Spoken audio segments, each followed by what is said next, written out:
Hello everybody, and today I'm going to be showing you how to make the Rubik's Twist into a pen stand. So the first thing you have to do is you have to turn this piece downwards like that.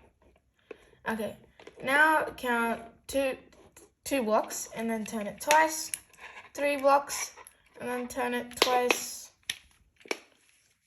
another 3 blocks, turn it twice, and it won't quite match up, so count 2 blocks and then turn it twice. Like that. Turn this one down.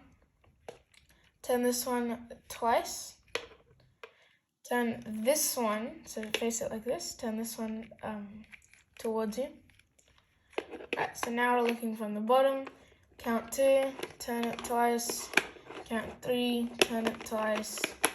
Count another 3, turn it twice.